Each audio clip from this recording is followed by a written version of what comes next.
também aqui agradecer a honra de estar sentada ao lado da minha diretora, professora Emília, coordenando essa mesa, educando o médico para o futuro.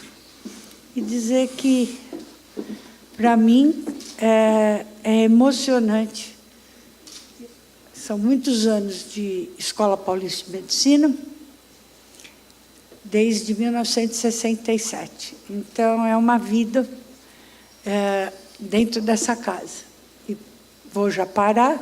Eu lembro que a minha filha dizia que ela tinha uma irmã mais velha, que se chamava Escola Paulista de Medicina. E eu acho que todos aqui, ex-alunos, professores, têm uma irmã mais velha, que se chama Escola Paulista de Medicina, com quem a gente dividiu a vida, tá certo? E o primeiro a falar, em nome da Academia Nacional de Medicina, vai ser o professor Rui Maciel, que dispensa apresentações, mas, para quem não o conhece, entre vários títulos, além de acadêmico, ele é o titular da endocrinologia da nossa instituição e fez uma revolução na endocrinologia. Eu me lembro, Rui, quando você montou aquela casinha na Borges Lagoa e você fez como uma parte dele com verba da FAPESP, com financiamento voltado para ensino e pesquisa. Então, eu me lembro daquilo, eu tenho muito orgulho de todo o teu trabalho aqui. Obrigada por você estar aqui. Muito obrigado, Helena. Boa noite a todos, né? Em nome da professora Emília Sato, eu cumprimento todos os meus colegas. E talvez eu vou ser uma nota dissonante aqui, né? No sentido de que, depois de 10 de junho, nós temos solução para a Escola Paulista e para a Unifesp, e é só a gente querer, tá certo? 10 de junho foi o famoso Super Traclatrá, né? As pessoas querem ajudar, o que a gente precisa é saber coordenar como essas pessoas vão ajudar, tá certo? E eu acredito que nós temos uma série de coisas muito positivas, e é isso que eu vou conversar bastante com vocês. Bastante não, né? Porque eu só tenho 10 minutos, e eu vou até ler algumas coisas para não me perder, né?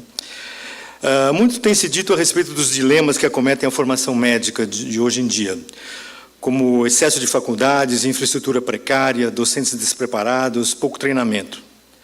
Também está difícil a prática da medicina, seja no sistema público, pela falta de recursos, de infraestrutura e coordenação, seja no sistema da saúde suplementar, pelos custos elevados, excesso de tecnologia, em ambos pela piora da relação médico-paciente, com consultas rápidas, mau uso da internet e dificuldade até de entender os novos clientes, né? As pessoas mudaram, aliás, o mundo mudou, né? Os clientes hoje, muitos deles são nativos digitais, né? E o médico está tendo certa dificuldade de lidar com esse tipo de pessoas. Por outro lado, como eu disse no começo, muita coisa boa acontecendo. E eu vou falar de caminhos exequíveis, tá certo? Numa visão de soluções práticas e que nós temos aqui na escola. E que nós não devemos esquecer para continuar a educar o bom médico. Que o bom médico, na minha opinião, é aquele que possui, além das habilidades e competências técnicas, as características reflexivas do médico humanista, que é a compreensão, a capacidade interpretativa, sensibilidade e ética. O primeiro degrau para a formação do bom médico, que nesse slide está representado, eu aprendi numa conversa com o professor Zeferino Vaz, que eu fui um dia perguntar para ele, como é que o senhor fundou a Faculdade de Medicina de Ribeirão Preto e criou a Unicamp? Como? Da onde? Aí ele deu uma bela risada, tá certo, né? E falou assim, muito simples. Eu contratei cérebros, cérebros e cérebros, e eles é que fizeram, eu não fiz nada. Então, essa colocação do Zeferino sempre me empolgou muito, né?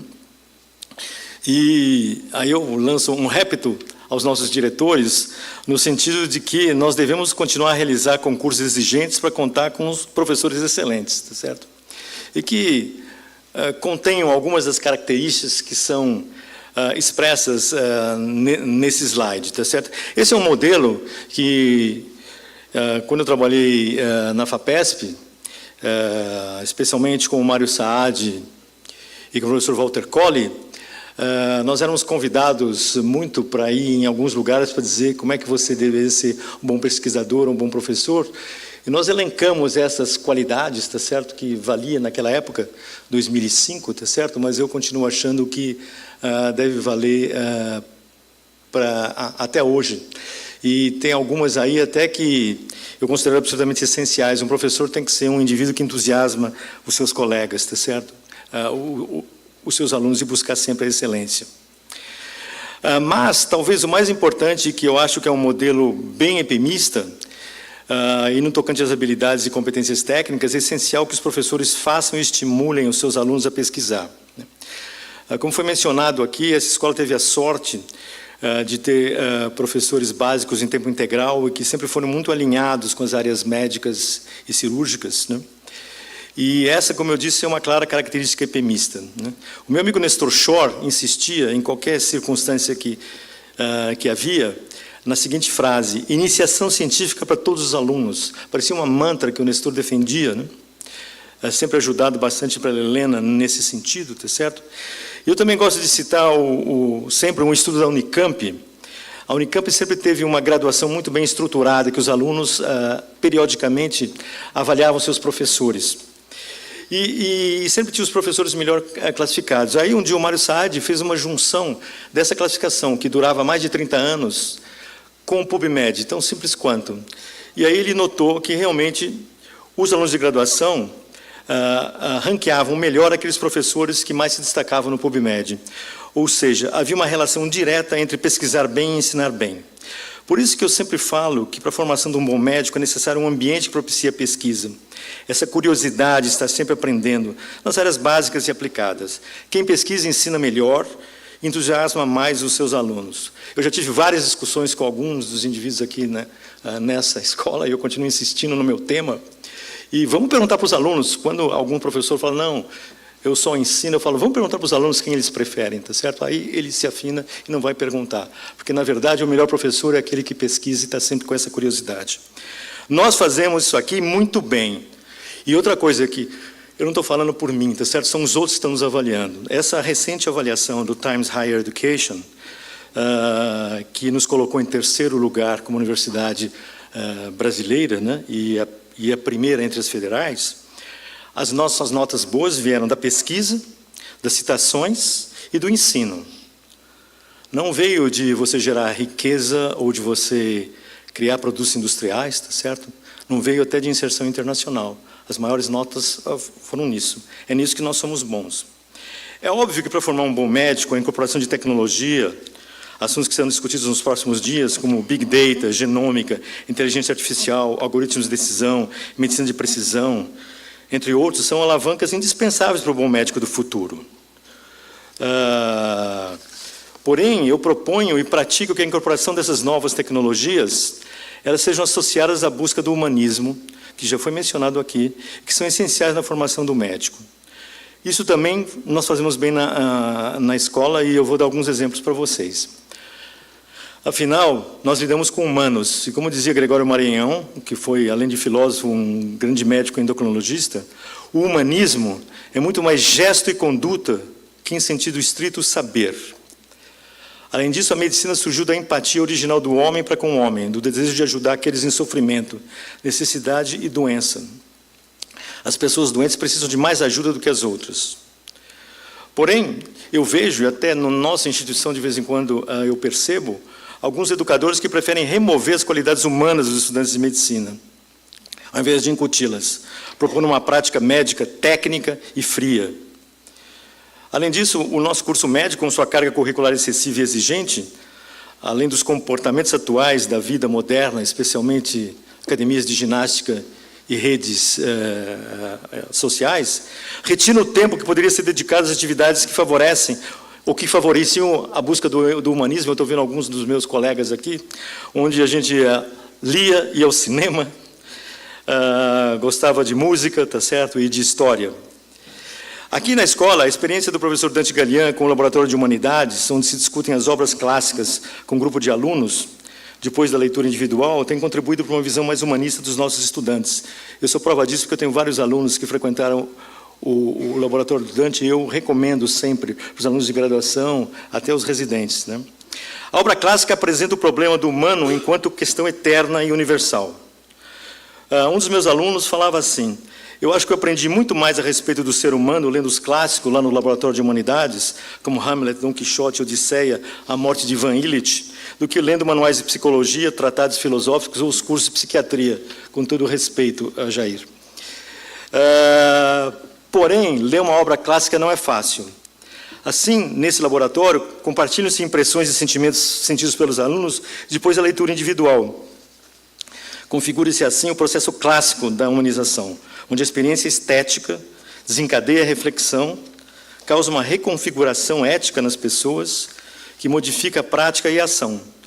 Os alunos, depois de lerem um livro como esse, sentem-se mais respeitosos, acolhedores e compreensivos para com os colegas, com os amigos e com os pacientes que eles encontram no ambulatório ou nas enfermarias. Muitas vezes o impacto extrapola as reuniões e marca o comportamento dos estudantes e residentes, além dos professores. Eu, por exemplo, que nunca frequentei o laboratório, li pela primeira vez A Morte de Ivan Illich e parte da obra de Tolstói por influência dos alunos meus que os assistiram. Eu fiquei até com vergonha. Para continuar o diálogo com eles, eu fui ler. E aí eu fui impactado. E aí eu via que a minha leitura do livro, às vezes, era diferente da deles. E desse nosso diálogo, as conversas enriqueceram-se, nós compartilhamos sentimentos, afetos e uma visão mais amena dos pacientes, mais humana dos pacientes. E é interessante que isso refletiu no ambulatório, né? Essas leituras ensinaram-me a ouvir mais os meus alunos e os pacientes, em consequência, ampliaram nossos afetos mútuos, o que se traduziu na maioria das relações médico-pacientes, e também de professor-aluno. Tanto que, depois disso, o meu aforismo preferido tem sido esse, que eu recolhi num livro do Pedro Nava, que, por sua vez, copiou do Talmud, que eu aprendi muito com os meus mestres, aprendi mais com os meus colegas e com os meus mestres, mas aprendi muito mais com os meus alunos do que com todos os demais. Agora, além disso, eu acredito firmemente e continuo frequentando os ambulatórios, de que nós temos que ensinar e dar o exemplo nas questões importantes no cuidado com os pacientes. Assim, insisto, é muito bom que os professores, especialmente os mais experientes, estejam nos ambulatórios e enfermarias e sejam exemplos no trato com os pacientes. Apresentar-se formalmente, criar empatia, ou seja, colocar-se no lugar do paciente, estabelecer um rapport, ouvi-los com atenção, fazer um exame físico cuidadoso, respeitoso, que na experiência do Dr. Verghese, da Stanford, é o ritual mais poderoso para uma relação de confiança entre o médico e o paciente. Eu admiro muito o esforço, porque a Cleveland Clinic sempre foi considerada uma ótima instituição médica, mas ela não era muito boa no contato com os pacientes. Aí, de uns anos para cá, um novo diretor resolveu fazer o possível para que a Cleveland fosse considerada. E realmente lá aquilo é repetido à exaustão, uma coisa relativamente simples, mas é um remédio que muda. E eu vejo isso no nosso próprio ambulatório. Você entra, você cumprimenta, nossos pacientes ficam então até mais assustados, né? Você se apresenta, você fala o que você vai fazer, né? Você tenta estabelecer um rapport, você pergunta alguma coisa sobre a família, etc., né? E ao final você agradece. É uma revolução, os pacientes ficam mais cooperativos, ele se sente melhor, né? E assim, nós teremos mais sucesso na relação com os pacientes no estabelecimento de confiança mútua. Eu acho que se os médicos fizessem isso, esse quadro do Luke Fields, conhecido de muitos, né? A Associação Britânica considera, claro que o quadro foi pintado por um britânico, e o britânico sempre tem um viés britânico, mas os britânicos consideram que esse quadro foi o que mais contribuiu para o bom relacionamento dos médicos com os pacientes em todos os tempos, tá certo? Porque mostra, né, é a melhor representação pictórica de empatia e preocupação com o próximo, né? Mas, modernamente, nós temos a TED do Dr. Verghese, da Stanford, que eu já mencionei, que eu recomendo para quem não leu, que leia, né? Essa TED já teve mais de 1.500.000 visualizações, tá certo, né? Hoje à tarde eu chequei só para ver quanto é que estava, né? E onde ele aponta as vantagens do exame físico e de uma relação médico-paciente mais estreita, tá certo, né? Isso faz com que as coisas mudem, né? Existe um componente ritual nessa história bem tirada aí nesse exame físico que melhora muito a relação médico-paciente, né? Isso é muito melhor do que esse desenho que apareceu no JAMA e que mostra uma criança depois de um atendimento, onde vocês podem ver que, diferentemente do quadro lá do Luke Fields, onde existe aquele olhar de preocupação do médico em relação ao paciente praticamente moribundo, que o médico ele está de costas para o paciente, para a mãe, tá certo, né? É uma consulta pediátrica, né? E de frente para o seu computador, tá certo? É como uma criança viu aquela consulta, né? Dessa forma, eu acho que nesse modelo EPM para educar o médico para o futuro, vamos dizer sim a tecnologia, né? Eu a exerço, eu a faço, tá certo, né? Recentemente submetemos um paper sobre Big Data, tá certo? Faz 3 dias, né? Então a gente entende disso também. Mas vamos dizer sim ao humanismo, como proposto por Verghese nos dias de hoje. Essa frase dele, onde ele associa que a gente não tem que colocar as competências do leito contra a tecnologia, tá certo? Isso é uma falsa dicotomia. Nós temos que fazer um casamento entre esses talentos extraordinários de diagnóstico e de contato com o paciente com o uso judicioso da tecnologia, que vai beneficiar os pacientes mais, resultar num cuidado mais custo-efetivo, né? Além dessas vantagens, essa avaliação à beira do leito tem uma importância terapêutica, como um ritual que ajuda a estabelecer uma ligação entre o médico e o seu paciente.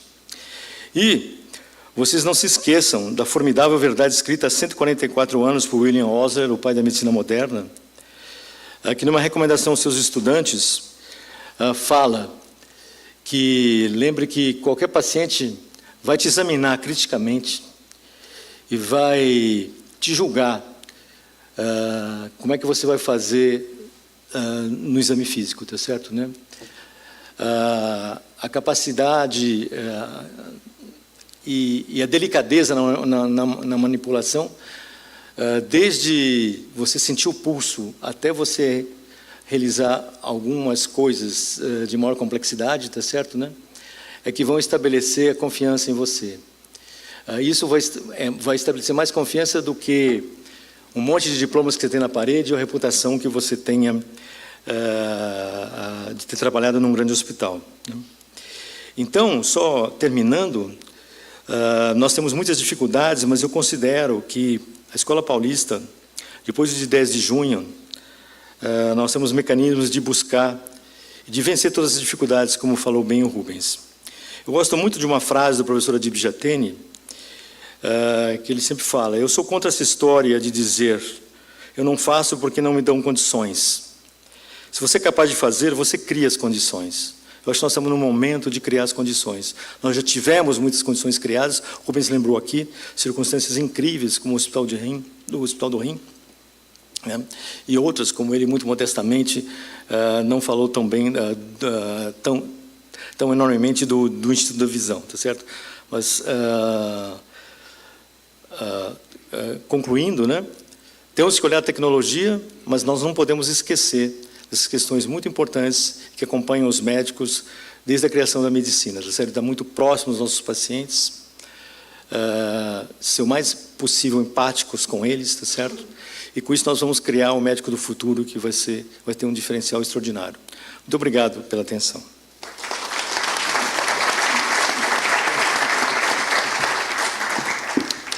Muito obrigada, professor Rui. Agora eu vou chamar, então, a professora Marimélia Aparecida Porcionato. A professora Marimélia é professora associada de Biologia Molecular da Escola Paulista de Medicina, Unifesp, e ela é secretária da Regional da SBPC. e ganhadora de vários prêmios. Ela também é a coordenadora da Câmara de Pós-Graduação em Pesquisa da Escola Paulista de Medicina. Obrigada, professora. Eu é que agradeço. Eu agradeço a comissão organizadora por esse convite. Já está aí, né? Bom, não sendo médica, né, mas tendo um contato com os estudantes de medicina, que eu dou aula no primeiro e no segundo ano, né, a gente dá aula de bioquímica e biologia molecular, eu fiquei me perguntando o que o médico do futuro, né, que a gente está formando agora, a Emília citou que esses, né, estudantes vão estar formados daqui a 10 anos, na verdade eu joguei um pouquinho mais para frente, e eu fiquei imaginando o que um médico daqui a 20 ou 30 anos vai encontrar. E, diferentemente da abordagem do Rui, que foi pelo lado humanístico, eu vou cair mais para o lado da ciência e da tecnologia, né? Então, quando a gente pensa, né, que o médico vai encontrar daqui a 20 ou 30 anos, além de, provavelmente, seres humanos híbridos, que todos seremos, né, talvez 30 anos ou 50 anos, mas a gente vai chegar lá, esse vai ser o cenário, algumas coisas já mais próximas, outras coisas ainda muito experimentais, né? Mas o que a gente pode pensar em termos de ciência e tecnologia no futuro da medicina são ferramentas que vão utilizar, por exemplo, o Big Data para prever uma infecção, né? Então, isso já é uma coisa que está bem, já é recente, né? Isso já está, inclusive, em testes. Vamos encontrar também edição do genoma, seja para o desenvolvimento de novas drogas, para correção de doenças. A gente vai encontrar uma tecnologia de captação de atividade cerebral, para fazer movimento ou sensibilidade para pessoas que tenham perdido, né, essa sensibilidade. Isso é que está mostrando essa foto. Esse é um garoto que está usando um exoesqueleto, que ele pode estar em testes, né, para controlar com a atividade cerebral que é captada, né.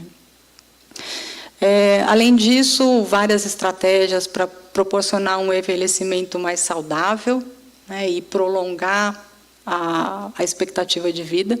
O que a gente imagina é que, inclusive, já tem uma discussão de se realmente se biologicamente nós temos, né, um limite para a vida, e o quanto a gente vai poder estender essa expectativa, né?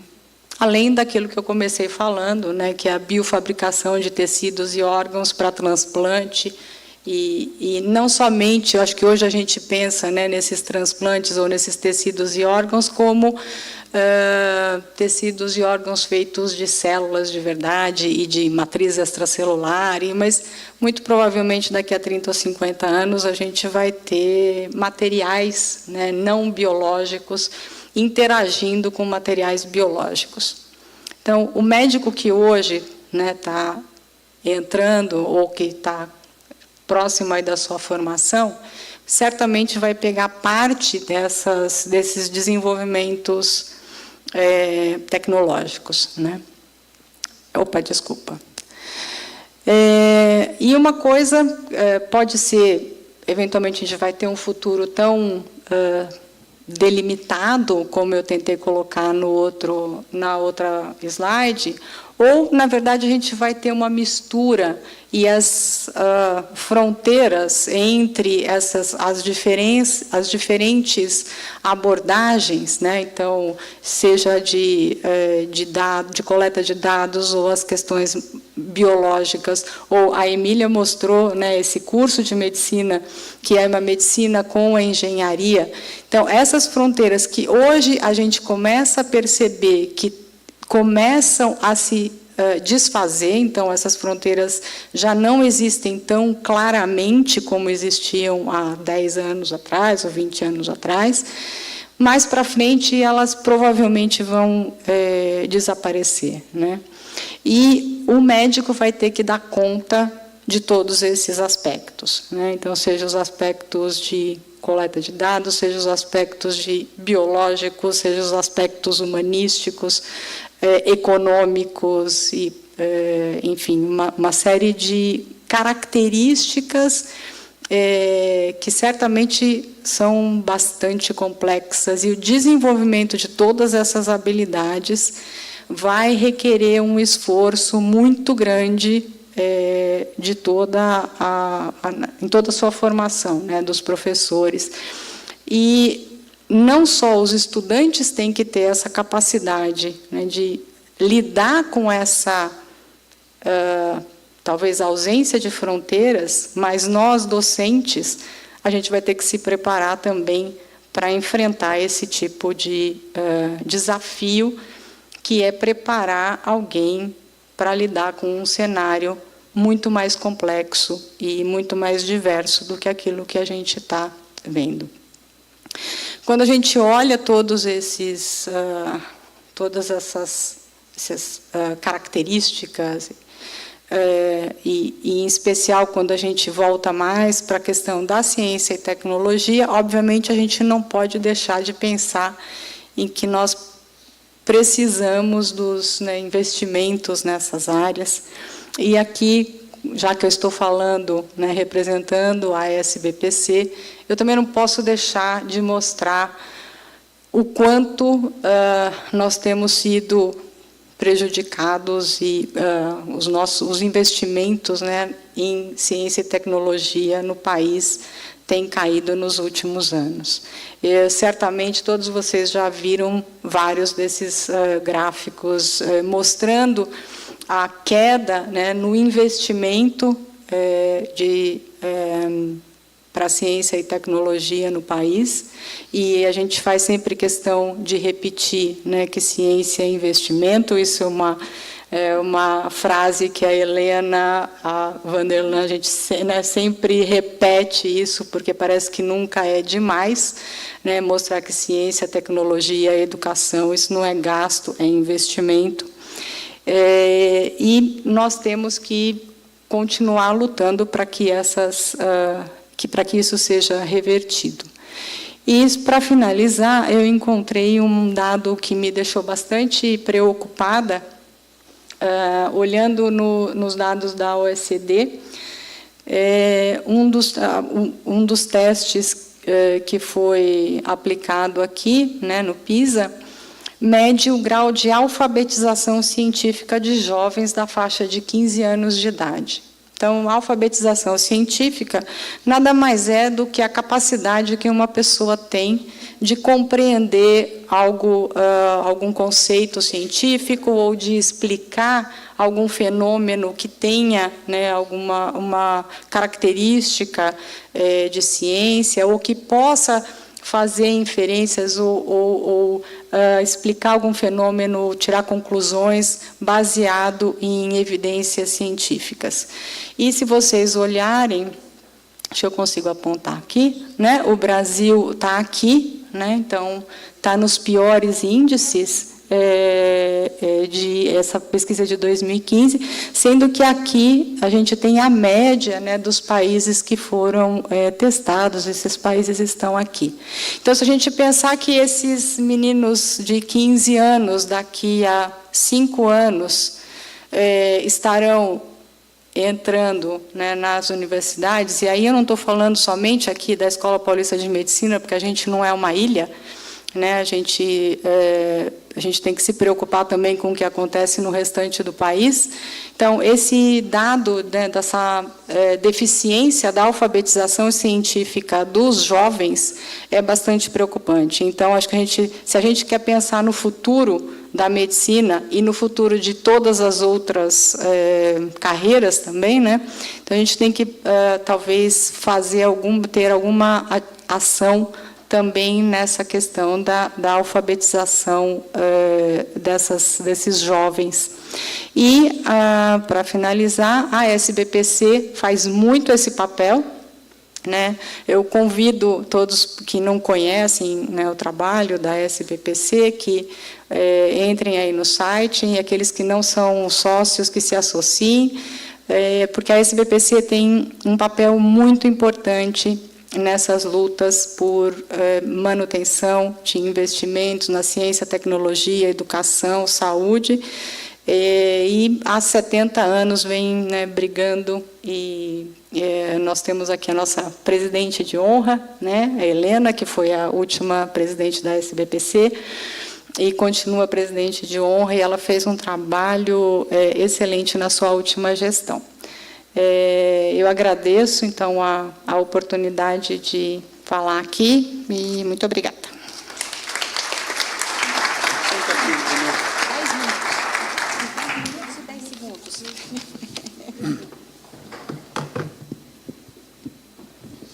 Eu quero passar agora a palavra para o professor Arthur Beltrame Ribeiro.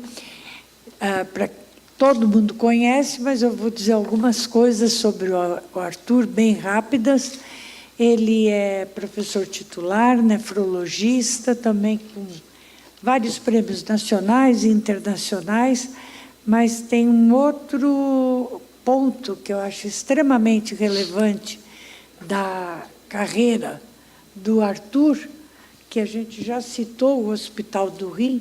Ele foi um dos diretores do Hospital do Rim. O Hospital do Rim é orgulho dessa instituição, porque eu espero não estar exagerando, mas do que eu me lembro, até ontem, é o hospital com o maior número de transplantes do mundo, né, na área renal, num único hospital. Então, estamos falando de Big Data, eu acho que nenhum outro lugar tem um Big Data na área de transplante renal do jeito que nós temos nesse hospital. Então, Arthur, muito obrigado. E o Arthur é membro da Academia Nacional de Medicina, é membro da ABC também, mas ele está aqui como Academia Nacional de Medicina. Obrigada. De Ciências, perdão. Muito obrigado, boa noite aos colegas da mesa, aos colegas que aí estão sentados, os alunos, eu acho muito bom que eles estejam aqui. Eu vou fazer uma apresentação rápida, não desanimem, que acaba logo, e eu vou chamar a atenção para algumas coisas. Quando me pediram para falar, foi o meu amigo Rubinho que me ligou e já passou dizendo que eu tinha que falar autoritariamente. Eu comecei a pensar, falei, meu Deus, eu vou falar o quê? O que eu sei do que vai ser o futuro? Né? E um indivíduo, na minha fase de vida, é muito ajudado por reflexões, não do futuro, mas do passado. Eu tenho passado e pouco futuro nessa fase de vida. A primeira coisa que eu lembrei é o seguinte: acesso à informação. O médico, já foi dito pela doutora Emília, o médico que se formar vai ter que ter acesso à informação tão simples, tão simplificado, na ponta do dedo, que ele vai precisar saber filtrar. Parênteses, quando eu entrei na escola, o meu mentor, que era o Oswaldo Ramos, me contava a geração do pai dele. Como é que era a informação? Eles pegavam um navio, iam para a Europa, voltavam com um livro. E aquele livro fazia um impacto. Eu vivia Bireme, e hoje em dia nós estamos nessa situação. Para frente vai ser pior. Então o médico vai ter que saber filtrar a informação. E se ele sair da escola médica, e se ele for para cair na vida, como é que ele vai filtrar a informação? Eu acho que está claro nesse período que as sociedades médicas estão provendo um norte para esses colegas. E não é mais só a universidade ficou para trás nisso, em termos de informação. A hora que ele escolhe um caminho, quem está realmente ajudando, pelo menos na novidade, solidificando conceitos, é a sociedade, que também traz outro tipo de problema. A segunda coisa que eu queria chamar a atenção é que ele vai ter que trabalhar em grupo. Aquele médico, como o avô do Rui, que foi um grande médico aqui em São Paulo, a doutor Monteiro de Barros, que de casa em casa, que o Oswaldo falava para mim o tempo todo, que era o grande padrão de médico para todos nós, né? Ele acabou. Realmente ele acabou. Só para vocês terem uma ideia, eu queria mostrar esse slide aqui, que é um slide feito pela projeção de emprego nos Estados Unidos relacionados à ocupação médica. Vejam, é projeção, porcentagem de crescimento ao longo do tempo. Está aqui o médico e cirurgião, 10%, 12%. Olhem lá para cima, uma série de atividades que já estão sendo praticadas e que vão crescer muito mais ainda. Não é? O Rubinho não vai se chocar com optometria, mas, olha, vai ter technician de ciências forenses, vai ter flebotomistas, não é? E assim por diante. Já tem, né? Não é que vai ter. Tem e vai crescer muito. Então, o médico vai ter que se adaptar a isso. Aí tem uma complicação, que é quem é que vai comandar isso. Qual é o racional por essa turma toda trabalhando em conjunto? O médico vai só ver a parte médica propriamente. Ele não vai preencher ficha, ele não vai se preocupar em contar remédio e assim por diante. Na realidade, essa é uma postura de controle da sociedade, que é o outro ponto que o médico vai ter que conviver. A sociedade vai ter que controlar a nossa atividade profissional. Não é possível que o médico tenha liberdade, como ainda está tendo, de fazer gastos não embasados em dados reais e prolongar uma situação de muita dificuldade. Eu vejo, às vezes, um paciente que chega no meu consultório e fala assim, doutor, pede todos os exames que eu tenho direito porque eu tenho seguro-saúde. Eu digo, não.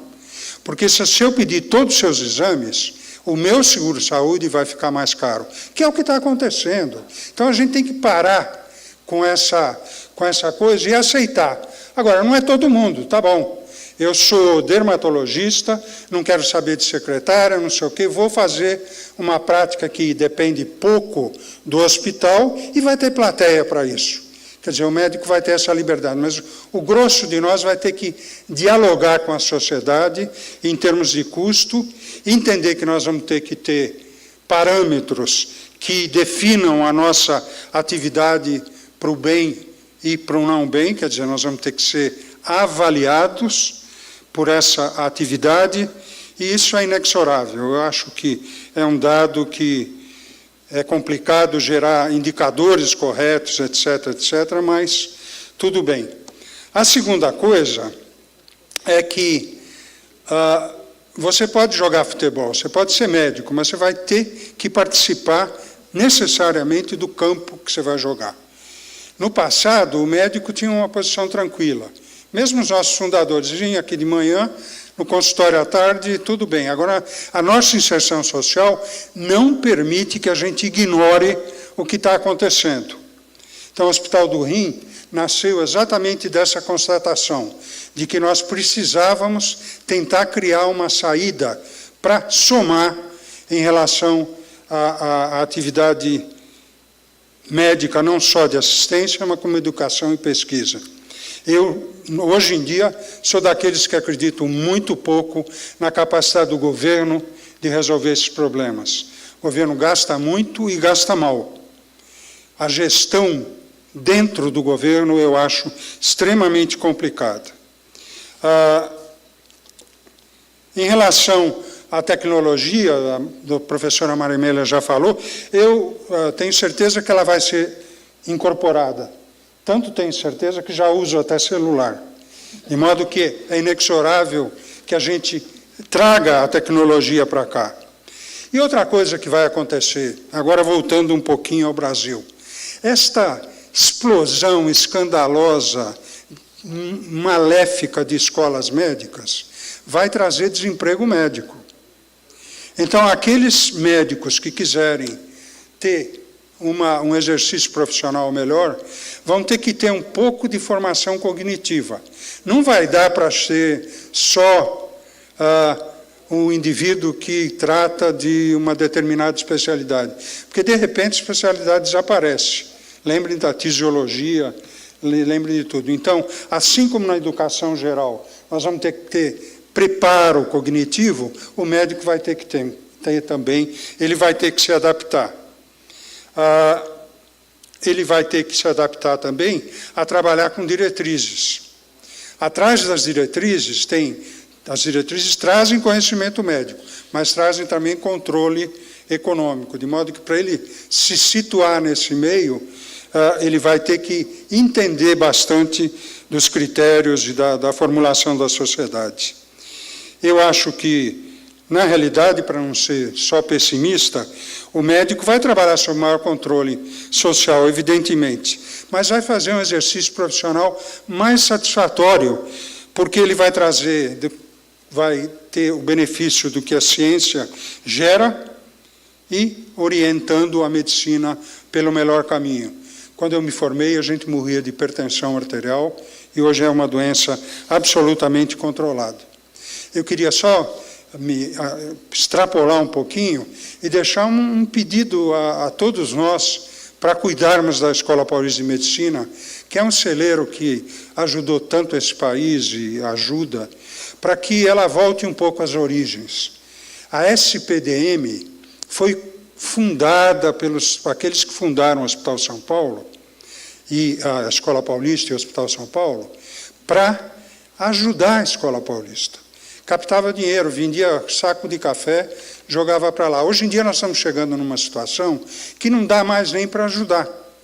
O que é um total absurdo. Se a gente arrumar um doador, não pode colocar dinheiro. Então, que a Escola Paulista de Medicina, já não digo as universidades federais, etc., pelo menos recupere o que fez dela muito grande, que é a parceria público-privada. Muito obrigado, viu?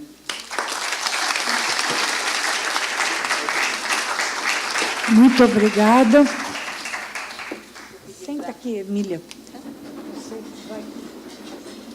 Obrigada. Agora nós temos um tempo para perguntas. Tem 2 microfones, um em cada corredor ali no meio. Nós temos 20 minutos, se alguém quiser fazer alguma pergunta, alguma consideração.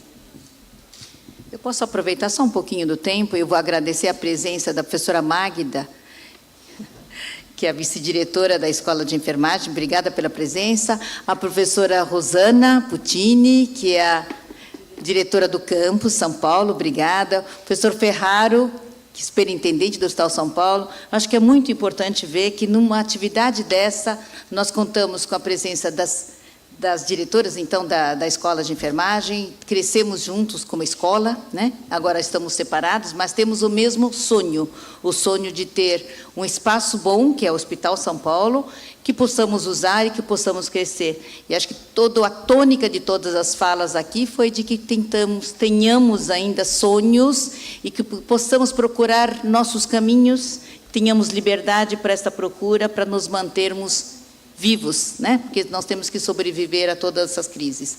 Mas, então, está aberta, não tem ninguém que queira fazer um comentário, falar. Professor Rubens. Eu gostei muito da apresentação de todos, acho que foi excelente.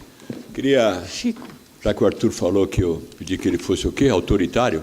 Arthur, eu concordo com tudo que você falou, inclusive da questão das sociedades de especialidades estarem norteando em determinados países, principalmente Estados Unidos, né? A formação e a manutenção dos especialistas. O problema, e principalmente nos Estados Unidos, mas também na Europa, é a incrível dependência e progressiva dependência que essas sociedades têm da indústria. Biológica, todas essas drogas, as sociedades de especialidade, inclusive na minha área, são totalmente à mercê da indústria. Primeiro o interesse da indústria, depois o interesse dos médicos, e terceiro, às vezes, o interesse da sociedade. Como é que você vê isso? Está certo, Rubinho. Eu também acho que é por aí mesmo. Há essa influência. No entanto, não existe nenhum remédio feito por governo nenhum, nem pela União Soviética, nunca ninguém fez remédio, não é? E a indústria realmente tem um interesse pragmático do retorno. Não for assim, como seria o financiamento de medicações novas? Eu não vejo isso. Então, é um modelo que é muito complicado, eu concordo que há esse aspecto, mas nós estamos tratando a hipertensão porque a indústria fez remédio, nós acabamos com a AIDS porque fez remédio, e lembre-se, dentro da indústria tem muito cientista que, aliás, sem cientista não tem tecnologia. Professor Chico. Francisco Laurindo. Muito obrigado. Não, okay. Muito obrigado mais uma vez pela oportunidade de estar aqui e de ver essas apresentações que sempre nos ensinam muito. Ultimamente eu tenho me preocupado com outro aspecto, que é o aluno que entra na nossa escola, que, a meu ver, está cada vez pior, mais mal formado, com menor base. E então a gente está querendo construir, mas o alicerce está querendo ceder, né? E então eu penso que atividades de pesquisa e de ensino estarão sendo construídas em cima de uma base que está cada vez mais esgarçada. E talvez seja a nossa responsabilidade cuidar e tentar melhorar isso. Vocês veem algum caminho para isso? Bom, e Laurindo, você não está falando de... Nós temos não é problema, né? É lógico que nós temos... a Marimélia mostrou exatamente esse dado. Como é que nós estamos quase na rabeira do que menos sabe interpretar um processo científico ou um problema científico. E isto também é parecido para a matemática e para a língua, né? Então, como que nós podemos ter um ensino fundamental de primeiro e segundo grau em que o aluno sai sem saber interpretar um texto adequadamente? Então, eu acho que, embora eu sou grande defensora e que precisa ter universidade, ter o apoio, tem horas que eu penso, e meu filho que fala muito disso, ele fala: mãe, você está muito preocupada com a universidade, mas eu acho que o Brasil tinha que se preocupar mais com o primeiro e segundo grau, né? Porque nós estamos tentando ensinar aqui com uma base móvel, né? Que pode ceder a qualquer hora. Eu não sei como que nós, como na universidade, podemos. Eu acho que assim, hoje, por coincidência, eu estava falando de como que nós podemos ajudar estes alunos que entram na universidade. Aí, esse é o problema, nós pegamos já eles na universidade. O que nós podemos fazer? Eu estava sugerindo, até porque temos alunos com dificuldade de sair da básica nos primeiros anos, de que o pessoal, os alunos, os professores da básica pudessem, no primeiro mês em que os alunos entrarem, dar um reforço. Esta é uma forma de tentar fazer um pouco mais de base, de coisas básicas, de bioquímica, química, de matemática, de coisas que pudessem ser necessários depois para eles crescerem dentro da universidade e desse aprendizado específico. Mas eu não sei se isso não vai resolver o problema, que eu acho que o Brasil, como um país, é que tem que se preocupar. Eu acho que, então, nós, além de brigar para uma maior verba para a universidade, nós temos que nos preocupar em fazer um ensino de graduação básica melhor. Eu vou passar para os outros também. Eu gostaria de comentar que eu não vejo a dicotomia. O Brasil chegou muito tarde na educação. Então, ele não pode dizer: eu vou investir, que é o discurso que está tentando dominar hoje a sociedade. Eu tenho que investir no ensino básico, fundamental, e a universidade tem que se virar, tem que ser ensino pago, etc. Eu acho que está errado esse discurso. O que acontece é que a universidade pública não está cumprindo seu papel.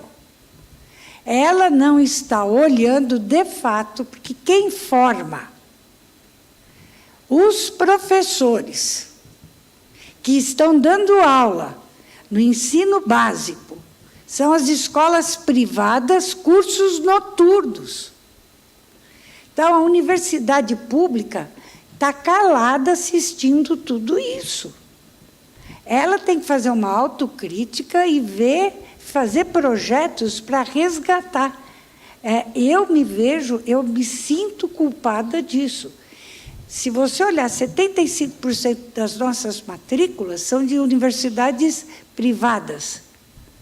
Continua, apesar do aumento que teve da pública, ainda é privada. E quem está dando os cursos de licenciatura e que vai para a escola são as escolas privadas. Então, a gente se afastou, porque houve uma inclusão no Brasil. Também isso a gente não pode esquecer. Quer dizer, na minha época, a melhor escola era pública, mas era para meia dúzia. Hoje, você tem praticamente todo mundo na escola, mas a escola ainda não tem a qualidade. Então, eu acho que a universidade pública tem que fazer uma autocrítica, e agora mesmo está uma discussão. Retiraram a Base Nacional Curricular Comum. E o que vão esperar? Mais 10 anos? Eu falei isso publicamente, não gostam do que eu falo. É ruim a base, vamos melhorá-la, mas não pode não ter um direcionamento nacional. Não pode ficar briga de sociedades científicas determinando a educação básica. Porque nós estamos assistindo, e aí a escola médica está assistindo, e vai chegar cada vez pior mesmo. Eu adorei que você trouxe essa questão.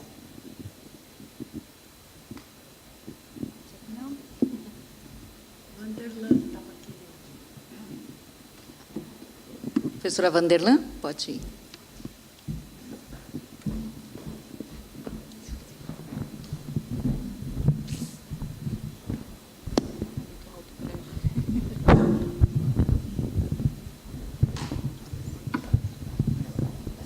Desculpem a minha pessoa. Você é muito alta, né? Muito alta.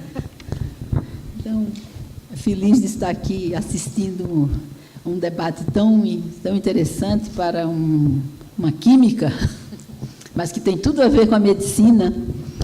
Então, acho que eu tenho uma questão que é muito similar às que foram feitas antes, que é quando nós olhamos um Brasil continental, regional, diverso, onde nós assistimos a que o avanço e a sofisticação da medicina é extremamente importante, mas que ela termina ficando muito centralizada, onde estão as boas escolas, como foram colocadas.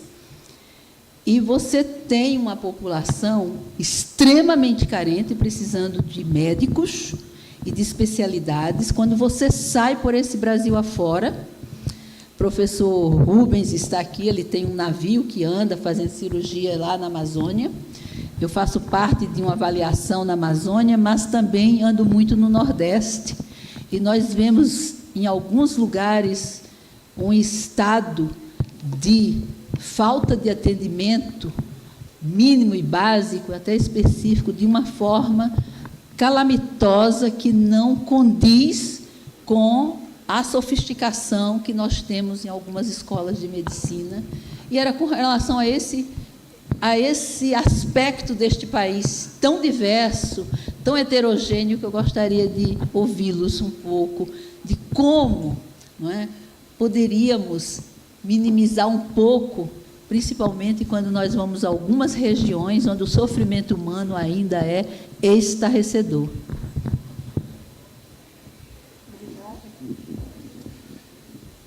Bom, eu vou tentar responder, e talvez seja com algum viés, considerando-se que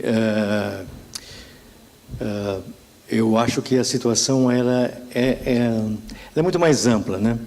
A medicina paulista, de certa maneira, ela tem uma posição privilegiada em relação à medicina praticada em outros estados, e é uma questão histórica, e que eu atribuo a pelo menos algumas vertentes que foram muito importantes. A primeira delas foi a imigração maciça em São Paulo. Aí você vai me perguntar o que tem a imigração a ver com isso. Se você reparar, os maiores hospitais da cidade de São Paulo, todos eles são relacionados a descendentes de imigrantes, tá certo? Tem o Hospital Israelita Albert Einstein, o Hospital Sírio-Libanês, o Hospital Alemão Oswaldo Cruz, a Beneficência Portuguesa, e o Hospital Samaritano, que foi fundado pelos ingleses, né? Então, São Paulo, em 1925, tinha 500 mil habitantes, dos quais 300 mil eram estrangeiros, que vieram para cá na virada do século passado para esse, tá certo, né? Eles estavam empobrecidos, né? Mas eles vinham de um lugar mais civilizado, tá certo, né? E eles se esforçaram por formar hospitais de colônias, tá certo? Isso não aconteceu em outras cidades onde a imigração europeia foi menor. Então, isso ajudou a construir um ecossistema que eu vou falar mais na área privada, tá certo? Que a gente não encontra em outros lugares. Isso contribui muito para a qualidade médica. Existe um imbricamento muito grande entre o que se faz na universidade e o que se faz nesses hospitais privados ou filantrópicos. Essa é uma vertente. A segunda vertente, que eu acho que São Paulo foi protegida, e foi a ação da Fundação Rockefeller na Universidade de São Paulo, especialmente na Faculdade de Medicina. Aqui na presença do Francisco Laurindo, eu posso falar à vontade. Outro dia nós tivemos um ex-diretor da faculdade, o professor Giovanni Thierry, que a gente chamou aí para ele ajudar numa visão. A pergunta que eu fiz para o Giovanni é muito simples. Vem ensinar para nós como é que vocês fizeram o restauro, tá certo? Aí o Giovanni veio e falou, foi tão simples. Quem estava comigo ouviu, né? Mas o prédio da Faculdade de Medicina, ele foi 100% doação da Fundação Rockefeller. Na verdade, a Fundação Rockefeller, naquela visão bem americanizada de eu vou botar dinheiro numa coisa que vai dar certo, né? O americano é bem prático, tá certo, né? Eles queriam fazer e eles achavam que o Estado de São Paulo é um estado que tinha uma infraestrutura que daria certo o investimento deles. Na verdade, eles estavam com medo que a gente ficasse do lado do eixo na Segunda Guerra Mundial, tá certo? Porque a maior parte da nossa imigração, conforme eu falei agora, era de japonês, era de italiano, era de alemão, que todos eram do lado do eixo. Então, uma das razões, eu acho, porque a Fundação Rockefeller escolheu o Brasil, especialmente São Paulo, até brinco, foi tudo por causa de Natal, né? Eu tenho uma teoria que os aliados ganharam a Segunda Guerra por causa de Natal, mas a gente não vai entrar, né? Porque Natal é o corredor da vitória, né? E foi através de Natal que toda a logística americana alimentava as tropas americanas, as tropas dos aliados na Segunda Guerra. Mas essa é uma questão que eu não estou derivando, eu só estou te chamando que a Fundação Rockefeller foi muito importante. A USP, quer dizer, ou melhor, os professores da Faculdade de Medicina foram muito espertos de fazer essa negociação. Quando eles queriam fazer uma faculdade de saúde pública, os professores falaram, não, primeiro faz o prédio da medicina. E aí eles fizeram o prédio da medicina, ali na Doutor Arnaldo, que você conhece, né? E, do outro lado da Teodoro Sampaio, fizeram também o prédio da Faculdade de Saúde Pública, tá certo? Isso é 100% doação Rockefeller. Mas os americanos falaram assim, ok, a gente faz a faculdade, mas vocês vão construir o hospital. E ficou para o governo do Estado construir o hospital, né? E quando o Hospital das Crianças terminou, ele era classe mundial, tá certo, né? Então, e outra coisa, os americanos não deram só os prédios, muita bolsa, né? Então, muitos dos professores formados nos anos 30, 40, na Faculdade de Medicina e mesmo da Paulista, foram para os Estados Unidos, tá certo, com bolsa da Fundação Rockefeller. E nesse momento da Segunda Guerra Mundial é que a medicina mudou. Ela deixou de ser uma medicina europeia, muito de blá, blá, blá, conversa, etc. e tal, para ser uma coisa absolutamente prática, né? A anestesia melhorou muito, grupos sanguíneos foram descobertos, invenção do antibiótico, invenção da cortisona, tudo isso foi a medicina americana que propiciou. E aí esses caras que foram treinados nos Estados Unidos nos anos 40, eles voltaram para cá a 1000 por hora, tá certo? E modificaram a medicina paulista. Por isso que eu acho, né? É uma série de condicionantes, tá certo, que fizeram essa coisa um pouco mais privilegiada. Agora, eu sempre acreditava que com a eclosão da pós-graduação, que a gente, desculpa eu falar assim como paulista, até parece que eu não sou brasileiro, né? Eu sou super brasileiro, meus ancestrais estão aqui há milhares de anos e eu não tenho outra opção, tá certo, né? Não tenho segunda nacionalidade, não tenho nada dessas coisas, então tenho que ficar aqui mesmo, né? Mas aí, voltando para essa questão, eu falava, na pós-graduação a gente vai resolver esse problema. O pessoal vem para cá e vai voltar, tá certo? Mas, infelizmente, alguns voltaram, tá certo, né?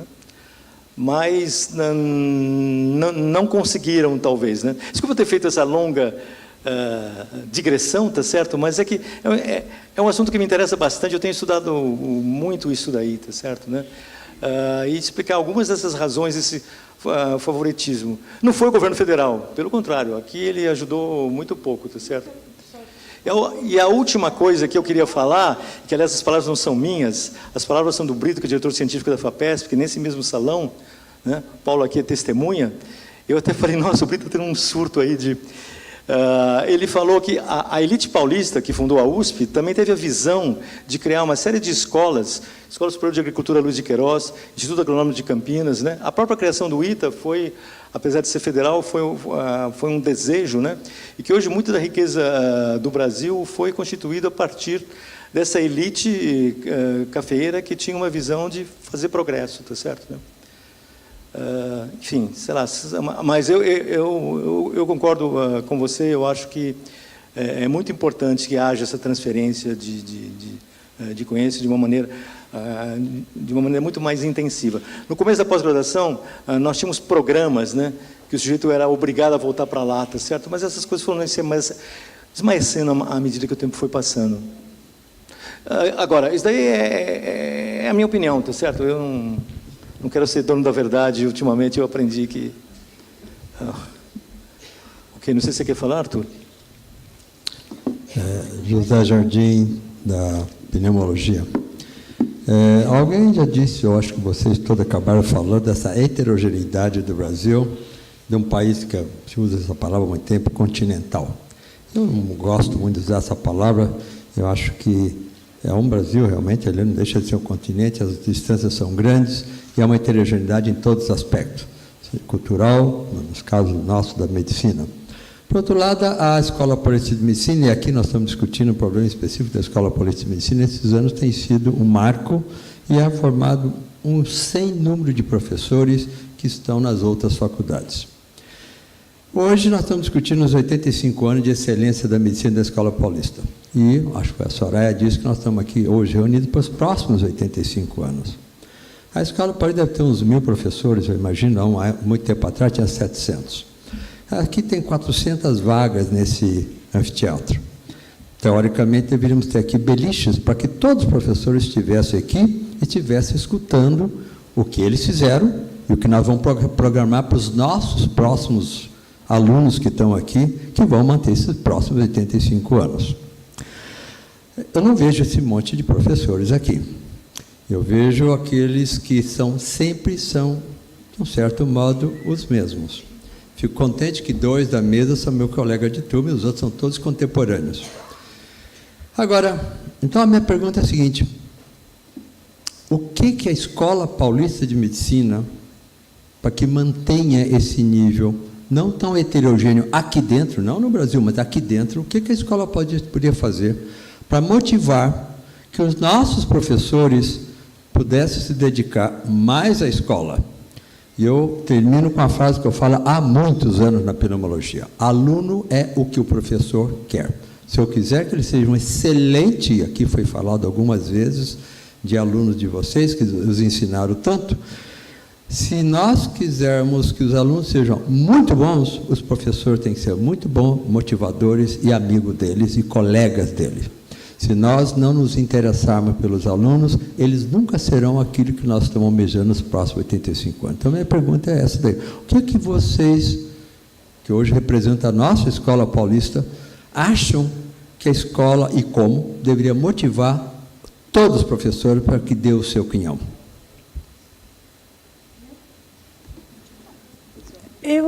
Eu acho que você já deu a resposta e já foi dito aqui algumas vezes.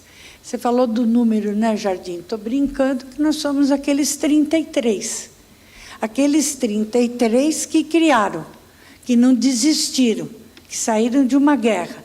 Mas aqueles 33, antes de criarem a Escola Paulista de Medicina, criaram a SPDM.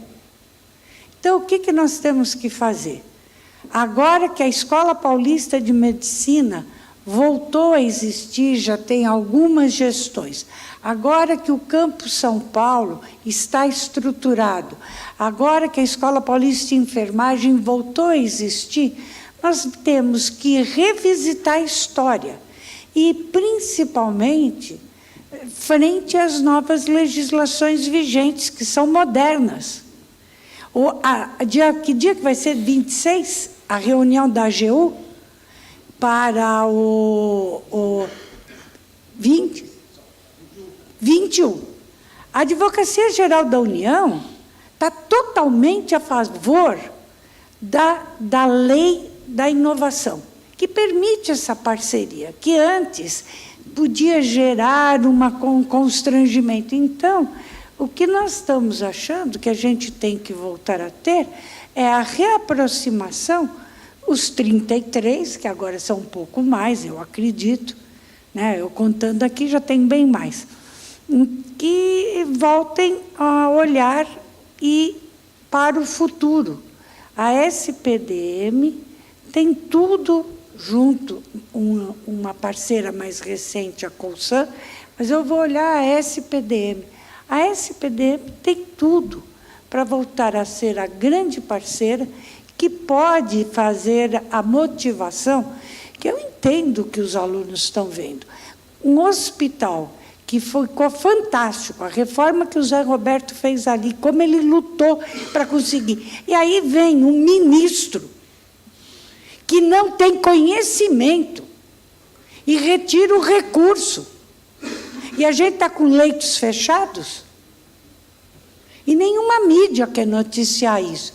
Quem é que pode ser o parceiro? Na minha visão, a SPDM, dentro de a palavra transparência no Brasil está gasta, mas de uma forma transparente. Eu só vejo dessa forma, não vejo outra. E se vocês olharem a emenda constitucional 95, ela vai durar 20 anos. Nós estamos no segundo, tem mais 18 pela frente. Financiamento público vai desaparecer. Acho que vai ser mantido os salários, mal e porcamente, porque não vai ter reajuste. Nós temos que olhar para onde vai. Não estou dizendo que vai ter que privatizar, mas nós vamos ter que trazer os parceiros privados para manter a qualidade do público. Eu queria só fazer um comentário, que é um pouco a pergunta do Jardim, mas também ajuda a responder o que o Francisco Laurindo... eu talvez seja um pouco poliana, mas eu adoro os nossos alunos, tá certo? Né? E eu acho que eles são super bem preparados. Acho até que eram melhores, tenho vários colegas de turma aqui, acho que muitos alunos atuais, ou a maior parte dos alunos atuais, eram muito melhores do que os do meu tempo. Essa é a minha percepção, do ponto de vista de conhecimento mesmo. E na semana passada, eu tive uma reunião em que nós, da Comissão MD-PhD, recebemos os primeiros alunos que vão fazer, do curso médico, vão fazer o programa MD-PhD. E eu fiquei tão encantado, que eu só não chorei lá na frente do Reinaldo Salomão, da Ruth, e das outras professoras, porque eu me contive, tá certo? E aí eu fiquei com um peso, né? Eu falei, meu Deus, sempre vem aquela culpa judaico-cristã para cima de mim, né? Eu convenci esses meninos a pararem o curso e se meterem nesse negócio desse MD-PhD, isso daqui tem que dar certo. Mas quando eu vi o otimismo, a singeleza, a vocação e o encanto com que eles mergulharam nesse desafio que a gente propôs para eles, que sinceramente eu acredito, tá certo? Mas é claro que depende deles, né?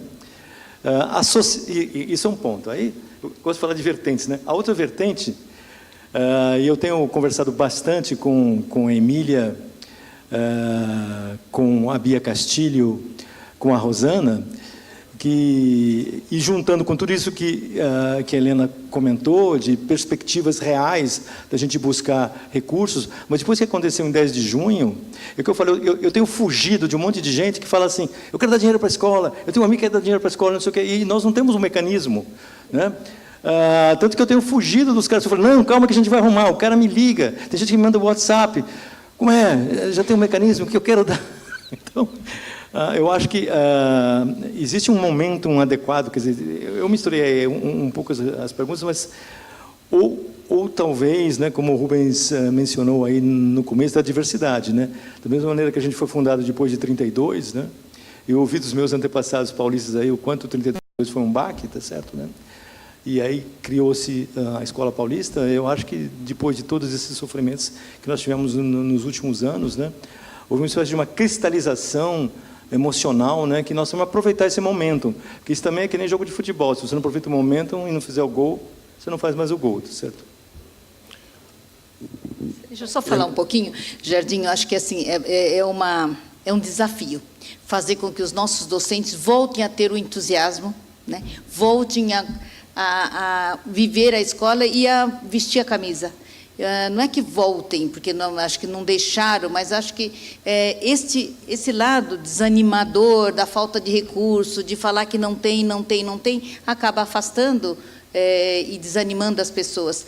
Mas eu acho que, assim como eu sou otimista também, e eu acho que essa demonstração do 10 de junho, embora eu também esperasse que tivesse mais docentes aqui, a gente não conseguiu trazê-los, mas eu acho que esse é uma coisa que contagia, e eu acho que vai acabar trazendo mais. Mas a realidade atual é um pouco diferente. Acho que as pessoas também, os mais novos, têm uma necessidade de uma realização mais rápida, e a carreira acadêmica, às vezes, é um pouco mais lenta, e eles estão querendo se resolver nas suas vidas e a parte financeira. Mas, como nós não podemos ter o dinheiro como um atrativo, né, já que o nosso salário nós não temos como aumentar, eu acho que tem que melhorar as condições onde eles trabalham.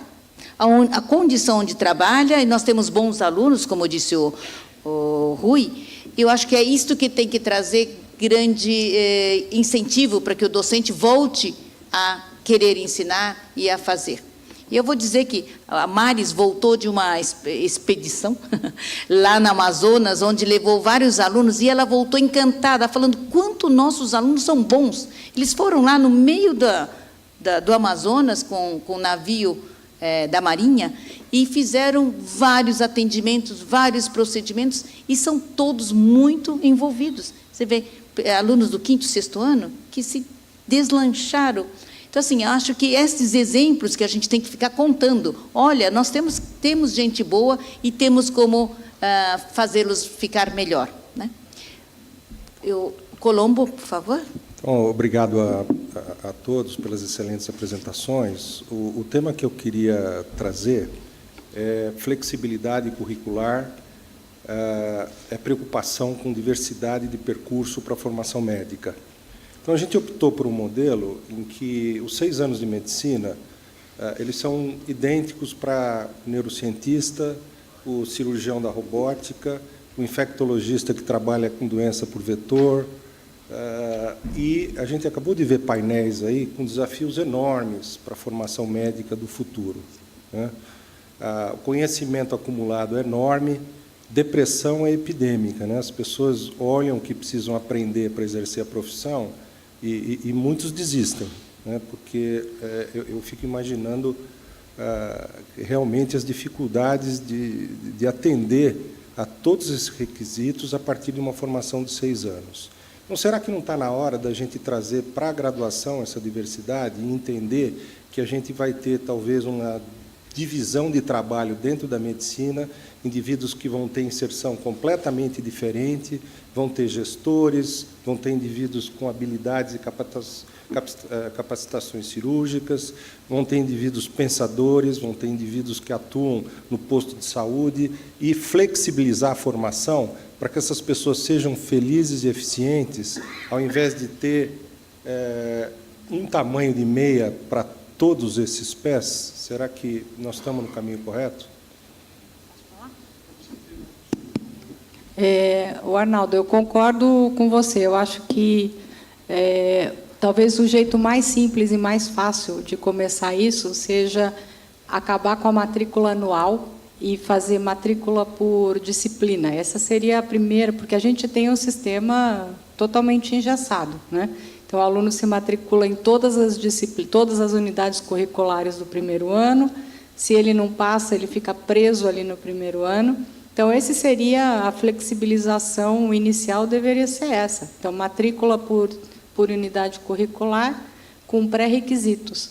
O curso biomédico vai começar a fazer isso já, né? Então, acho que essa talvez fosse a primeira, porque da maneira como o currículo é organizado hoje, e dessa maneira de matrícula anual, é impossível fazer essa flexibilização que você está sugerindo, e que eu concordo totalmente. Inclusive, eles deveriam poder fazer unidades curriculares em outros locais. Poderia ir para São José no campus São José dos Campos para fazer parte de engenharia biomédica, poderiam ir para Diadema, se quiser uma química mais forte, enfim. Eu acho que, mas do jeito que é colocado hoje, né, do jeito que a matrícula é hoje, isso é impossível. Mas eu concordo totalmente que deveria haver essa flexibilização, sim. Posso continuar na provocação do Arnaldo Colombo? Eu assisti uma reunião interessante, aliás, eu fui uma das pessoas que propus essa confusão. Assim, será que está na hora da oftalmologia ser o próximo spin-off da medicina? A odontologia foi o primeiro. A odontologia, até pouco tempo em Portugal, era uma especialidade da medicina. Os caras faziam medicina, 3 anos de residência, viravam dentista, não era nem odontólogo. A odontologia foi o primeiro spin-off da medicina. Será que nós não deveríamos ou não vamos ter outros? Quer dizer, o spin-off da medicina, o jeito vai ser oftalmologista, o spin-off da medicina vai ter um curso de dermatologia. E o jeito que fosse ser oftalmologista não ia ter que aprender ginecologia, obstetrícia, faria um curso mais assim. Muita gente está discutindo isso. Não é tão fácil, porque um dos aspectos é a maturidade do indivíduo.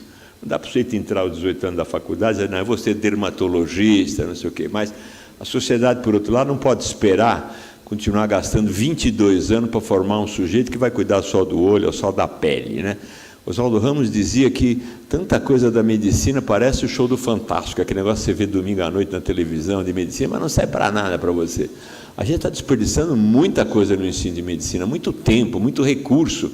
Aquela ideia de que você consegue ensinar tudo para todo mundo para sempre. Não é verdade isso. Então, a pergunta do Arnaldo Colombo, a provocação é essa, quer dizer, em 10 anos, será que vai continuar assim ou nós vamos ter diferentes spin-offs da medicina? Eu acho que é difícil a gente prever isso agora, até porque nós temos mínimos, temos as grades curriculares, as leis de diretrizes do ensino médico, e também bem mais amarrado. O que eu acho é que, como médico, a gente queria que nossos alunos formassem médicos sabendo um pouco de cada. O que vocês estão sugerindo é uma especialização mais precoce. Tem seu lado positivo, porque poderia realmente apressar a formação deles, mas ficam bastante... Tem um lado negativo. O indivíduo só entenderia do olho, mas se aquele olho é uma manifestação de doença sistêmica, pode deixar passar, né? Então, eu acho que é complicado isso. Eu, particularmente, eu não gostaria. Eu não queria ir para um especialista que tivesse formação só para o olho e não entendesse do resto. Mas é uma colocação que, com relação à flexibilização, eu acho que foi um dos apontamentos da avaliação do SAEME, é de que nós temos um curso muito extenso, né? Carga horária muito pesada, e acho que nós poderíamos realmente deixar uma parte mais flexibilizada, porque nem todos têm que sair naquela forminha fazendo as mesmas coisas. Nós temos aumentar optativas, as disciplinas optativas, diminuindo o total de carga horária. Eu acho que era uma saída boa, que não diferenciasse, não saísse um oftalmologista precoce, mas fizesse com que pessoas que gostem mais de uma área fosse um pouco diferente da outra, e aprenderia com mais prazer, né? Porque não está obrigada a assistir umas coisas que não gostariam. Alguém mais quer falar? Tem mais alguma pergunta? Desculpe. Boa noite, meu nome é Jordana, eu sou imigrante boliviana, estou fazendo doutorado aqui na Unifesp. Eu queria fazer também uma provocação. Eu sei que alguns de vocês falaram de diversidade, falaram de migração, mas eu gostaria de provocar a dialogar mais sobre a questão migratória, considerando a história do Brasil, né, de uma migração bastante antiga e que continua se intensificando. Segundo dados da Polícia Federal, tem pessoas imigrantes de mais de 86 países, né? Então, eu acho que, para os futuros profissionais, existe um desafio bastante intenso nesse sentido, porque são culturas diferentes, são hábitos diferentes, são costumes alimentícios diferentes, são línguas diferentes. Então, eu acho que os futuros profissionais têm um desafio muito forte nesse sentido. E eu gostaria de saber como vocês estão pensando a formação desses futuros profissionais, considerando esses princípios de universalidade e equidade que o sistema de saúde brasileiro tem. Obrigada.